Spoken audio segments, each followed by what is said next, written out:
Hey everybody, welcome back to the channel. If you are new, my name is Dave. This is my 2004 C5 Corvette. So if you're into Corvette content, especially C5 content, consider hitting that subscribe button down below.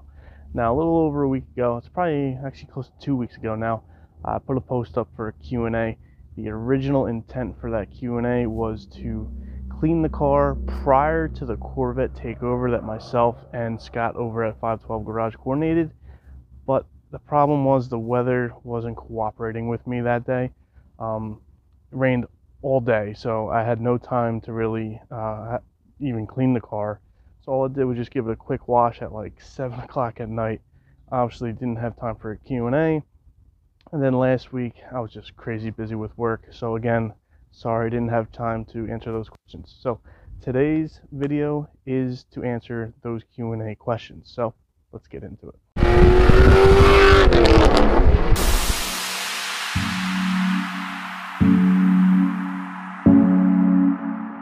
So the first question that I'm going to need your help with as well, it comes from my buddy Matt over at Gearhead704.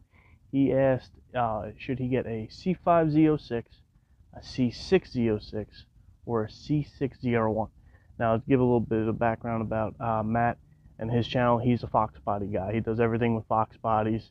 So going into the whole Corvette realm, he's taking a risk. But I want to help him out with this question, and I'm going to need your help as well. Now, Matt, unfortunately, when you're asking about C5Z, C6Z, and the C6ZR1, it's apples and oranges. You're not really comparing anything that's even in the realm of similarity, right?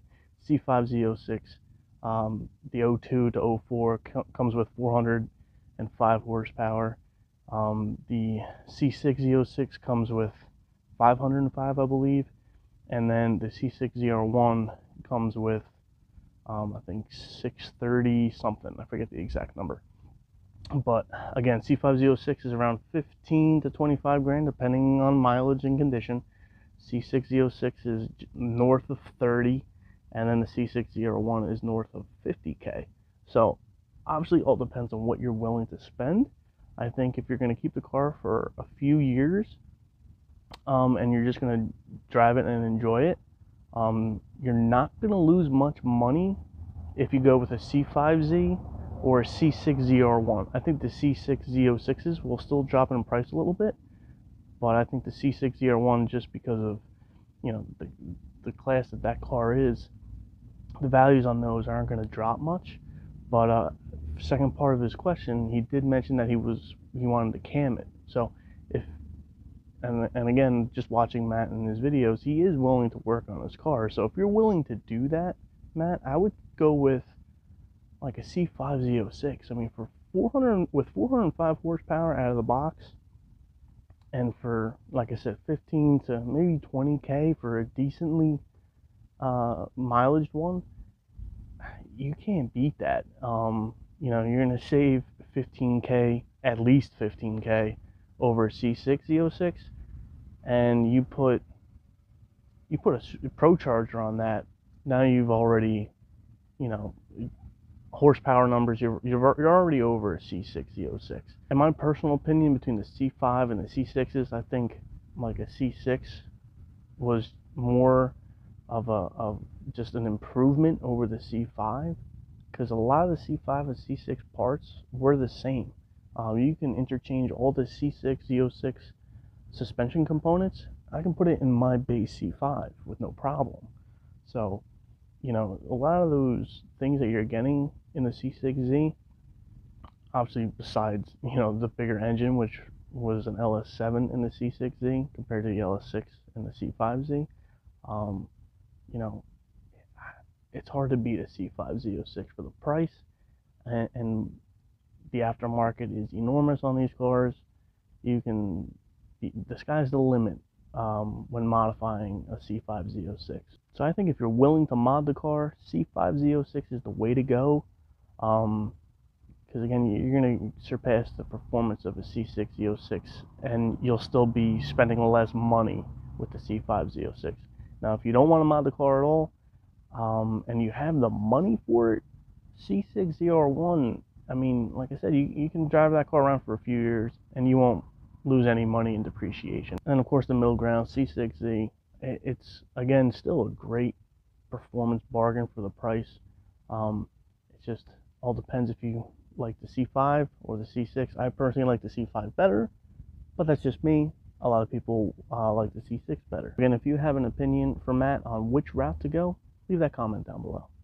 Now the next question comes from It Is What It Is. He just bought a C5 Corvette, and he wants his car to sound like an American V8 car, which is what we all want, right? So his main complaint is just how weak the stock exhaust sounds on the C5, and I couldn't agree with you more. That's why I went with Texas Speed headers, Texas Speed's catted X pipe, and Billy Boat bullets out the back, and this thing screams when you're on it. So his question was, if I were to do it all over again, would I do the TSP headers, or would I go on a different route? Because right now he's thinking about doing LG Streets. To answer that, I have no complaints about the TSP headers. They're a great header, just like many of the brands out there. They're great headers. You can't really go wrong with any of them. Now, the main goal for me when I was picking my exhaust setup was to stay under $2,000. I was buying everything new. I was trying to play the game on buying used parts off the forums and off Facebook Marketplace. I was always just a little bit behind, and everything was always sold by the time I messaged the seller. So I eventually just bought new, and I wanted to keep it under 2,000. So TSP headers. If I were to do it all over again, I'd probably do the Speed Engineering headers in X-Pipe instead. But the issue with the Speed Engineering headers, I don't believe they come with a catted X-Pipe. So that's where you're saving the money, is you're not getting cats on those. Where TSP, you have the flexibility to do either catted or not catted. Again, I have the catted in here in New Jersey. I need to pass inspection. In order to pass inspection, you need cats. They do a visual inspection just to make sure you have cats. So if I were to do it again, if I didn't care about inspection, I would do the Speed Engineering headers. But since I do, that's why I went with TSP, and I have no regrets going with TSP. Now the next question comes from Cleveland351. He asks about the EBCM. Now the issue with these is if they go bad on the 01s to 04s, they are repairable. Mine's an 04, so if this does ever go bad, I can repair it. The 97s to 2000, they are not repairable. So the only way you can fix the issue is to either live with it or buy a used one from a junkyard or someplace like that, because GM is not reproducing the earlier EBCMs, so there's no way of getting a new one, and you cannot repair them. Now, that doesn't mean every 97 to 2000 is doomed for this failure to happen. It could happen, or it could not happen. It tends to happen more with lower mileage cars because they're just not getting driven as much. The cars with the higher miles, they seem to have the EBCMs last on those just because they're constantly being exercised since they're being driven more. So should you stay away from a 97 to 2000? I would suggest that you do, but I wouldn't be 100% scared about it as long as the car has been driven, maintained, and obviously if you don't have any of those codes related to the EBCM, you shouldn't have anything to worry about. But just be aware, if you do, there's no fix for it. Now the next question comes from the Encouraging Word on Instagram. He asked, how did the mail order tune come out, and if I felt any bit of a difference. Was there a huge difference? No. I believe the gains expected from the mail order tune are only about like 10 to 15 horsepower. Now the one thing that you did notice definitely was the throttle response. The car just responded better overall. So the mail order tune definitely helped in that regard. And of course, a few extra horsepower, no one's going to complain about. It's going to be a conservative tune, so you're not going to get what you would get on a dyno. But the mail order tune definitely helped at least eliminate the codes when I went with the headers, because I did get the rear O2 sensor codes because I didn't have any more rear O2 sensors, and it just helped make the car run better, obviously because you do need to tune after getting your headers put in.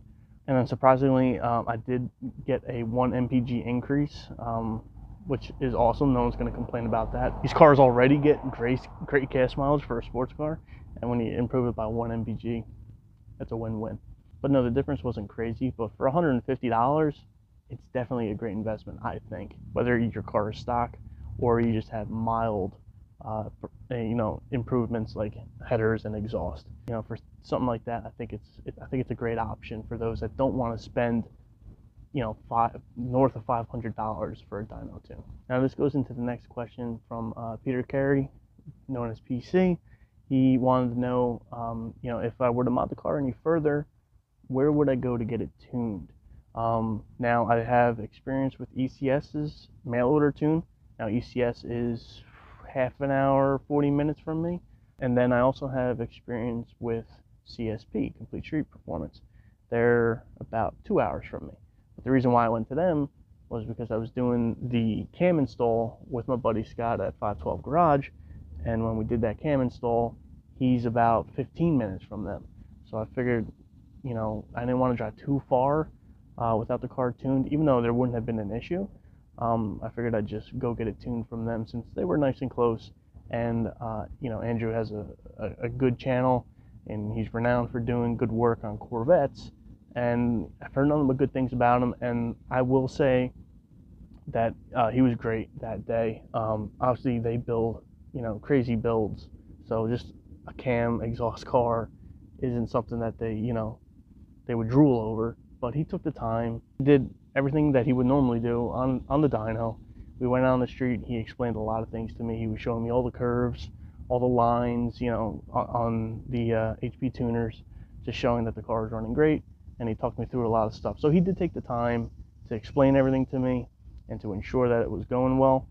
So if I were to go with a bigger build on this car, it would definitely be between ECS or Complete Street.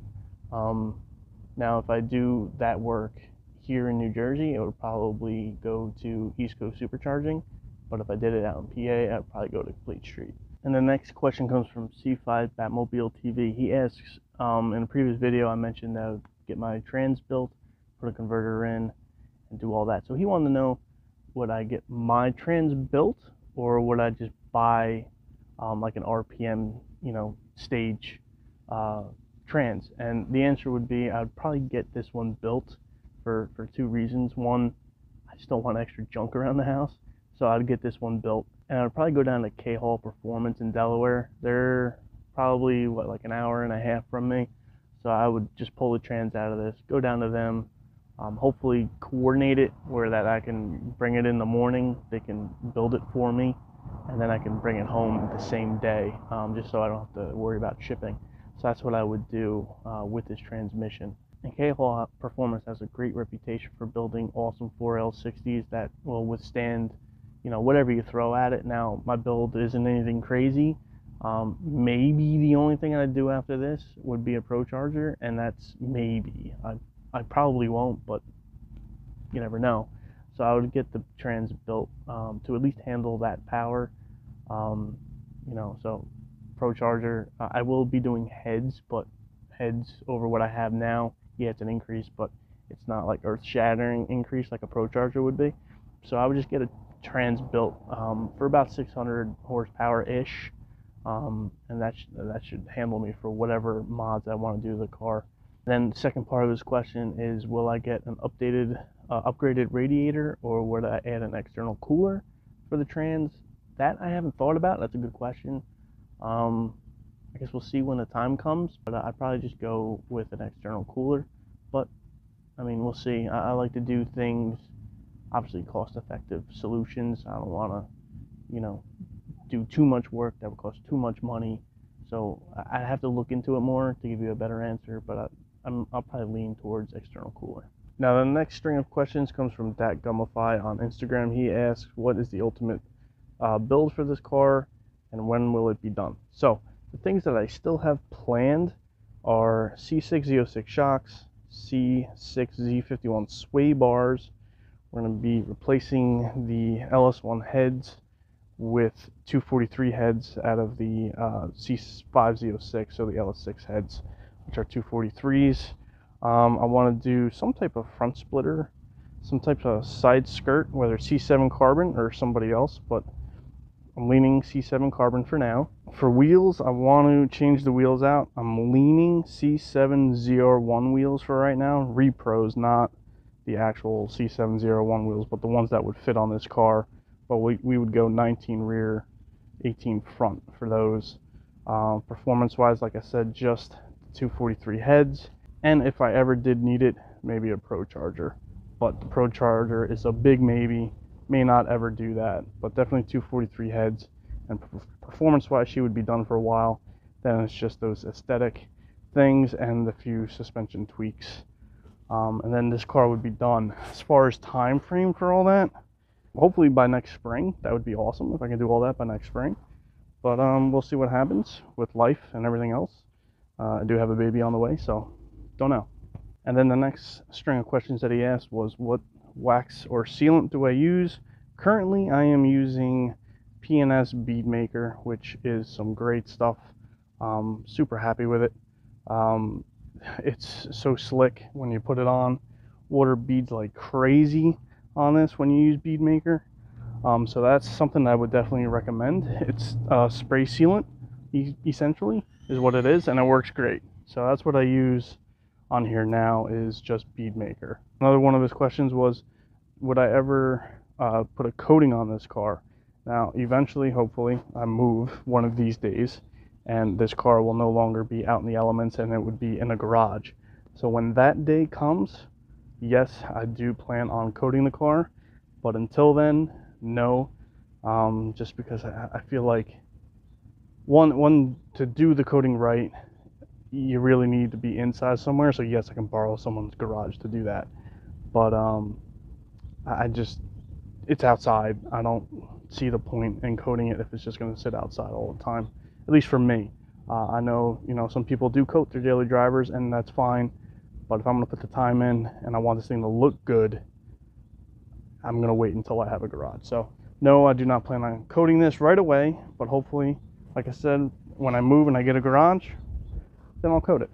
And then the last bit of his question was, would I consider wrapping the car? No, I love the yellow on this car. The only thing that I will be doing is wrapping the roof black and the halo black. So those will both be gloss black. Maybe the mirrors. I haven't really decided on the mirrors yet, but maybe the mirrors. So at least the whole roof line, from here up will be black. So that's all I really plan on doing as far as wrapping. But I love the yellow, and the yellow is definitely staying. May also wrap the rear diffuser here, do that in black. But that's it. And then she'll be a bumblebee for sure, just yellow and black. Now the next question comes from BQ37NM on Instagram. He asks, what does it cost to maintain an LS1? Now, maybe I just got lucky, I don't know, but the only maintenance that I've had on this was oil changes. That's all I've done as far as maintenance goes.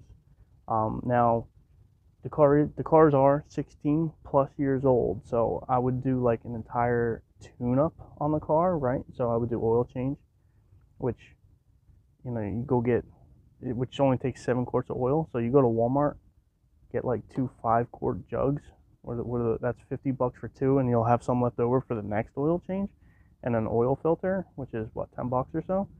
So say $60, and you still have oil for the next one. So $60 for an oil change. I would change the diff fluid, which I'm going to be doing here shortly, which I think diff fluid is like, again, $10 or $12 per quart. You need 2 quarts. So let's just say $25 for that.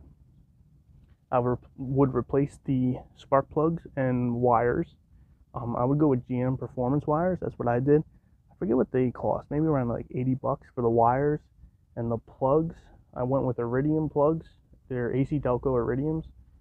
I don't remember the price on those. Maybe $5 or $6 per plug. So what is that? $30 for plugs, $80 for wires, $60 for an oil change, $25 for a diff change. And then what other fluids do we have? I guess change out your brake fluid, change out the clutch fluid if it's a manual, and then also change out your radiator fluid. It doesn't cost that much. I got the already pre-mixed stuff, and it was, again, I forget, maybe $10 a gallon, and there's 3 or 4 gallons in the system.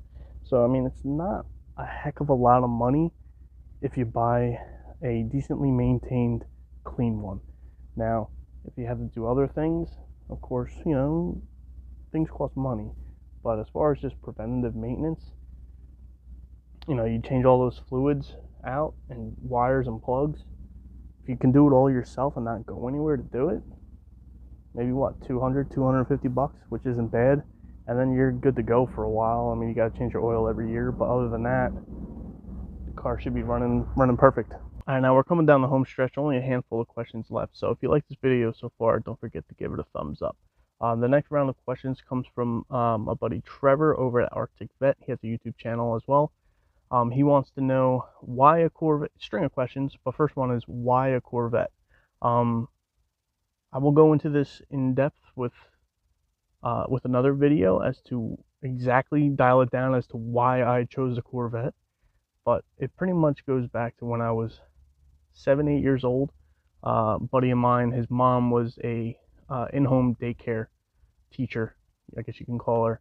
So a whole bunch of teachers in town brought their kids to her during the day, and one of those days, the husband of one of the teachers came by in I think it was like a 92 or a 93 C4 Corvette, kind of like that mint green that you have on your car, Trevor. That color. And from that day on, I just loved Corvettes. Obviously, first time I saw one up close, and it was a C4. That started my love for Corvettes. And then fast forward a few years, my neighbor next to him, his dad, bought a C5 convertible. I think like around like 2000-ish. And then from then, I just love the C5. So that's why I chose a C5 over pretty much anything else. Just because I loved the car from the first time I saw it. And in 2000, I was 15 years old. So, you know, of course, when you're 15, you see a car like that, that's the car you want. Another part of this question is, what is your ultimate dream car?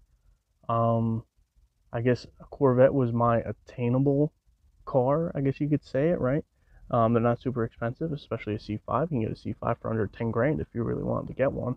So right now, my dream car would be, honestly, like a C8. Like, I just love Corvettes so much that the new C8 would be my dream car. Probably like a convertible, highly spec'd out convertible model on the C8.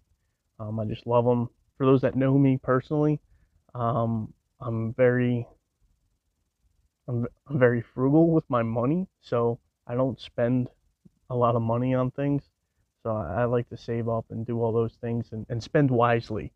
So I think a Corvette is a wise investment as far as cars go. And then another question he had was, what were some small goals that I've either achieved or that I'm trying to achieve in the future? Now, unfortunately, I don't really have small goals. All my goals are I think, personally, I think pretty big. So like one goal that I've definitely achieved is supporting my family, right? I mean, I have a roof over their heads. We don't live paycheck to paycheck.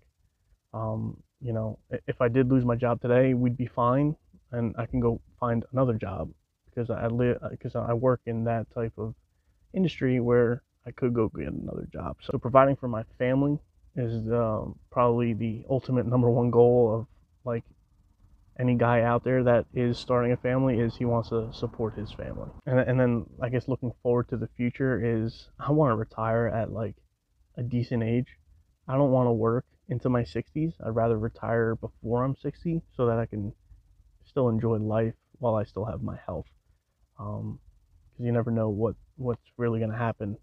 You know, obviously the older you get, the more risk you have of, you know, not being able to live the life that you want to live at that point. So that's kind of like my big goal looking forward is to retire before I'm 60, and hopefully I get to achieve that. Now to close it out, I had a pair of questions from Cole. One of the questions was, what is my favorite Corvette based on style alone? For me, I would have to go, I'm going to go with the generation here. I'm going to go with the C2 Corvettes on style alone. I think that style was just killer the way they did that car. Now, obviously, you know, Corvettes are what they are today, and you know, even a C5 is light years better than a C2. But on looks alone, I would pick a C2 Corvette. Going back to like the goals, right? If I could get a C2 Corvette and do a resto mod on that, put like a modern engine in it, modern suspension in a C2, that's what I would do. Now the final question from Cole is, what do I do for a living? So here I am right now in my home office, as many of you are probably doing because of COVID-19. I am working from home, and my company has already decided to work from home or work remotely until the end of the year. So I'm going to be stuck in this room for another 4 months at least. But what I do, I'm an electrical engineer for a consulting firm here in New Jersey.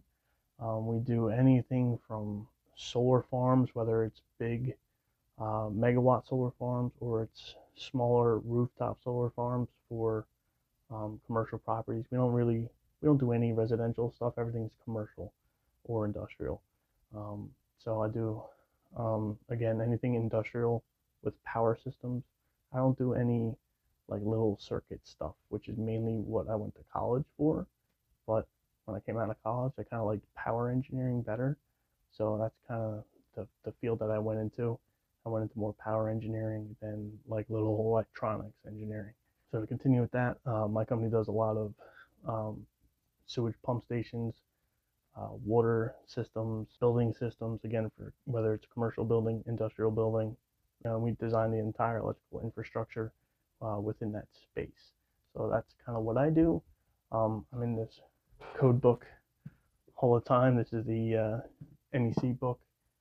So I'm constantly looking in there. I have a whole bunch of other materials around me here at my feet that I use on a daily basis. But that's generally what I do, and that's what pays the bills.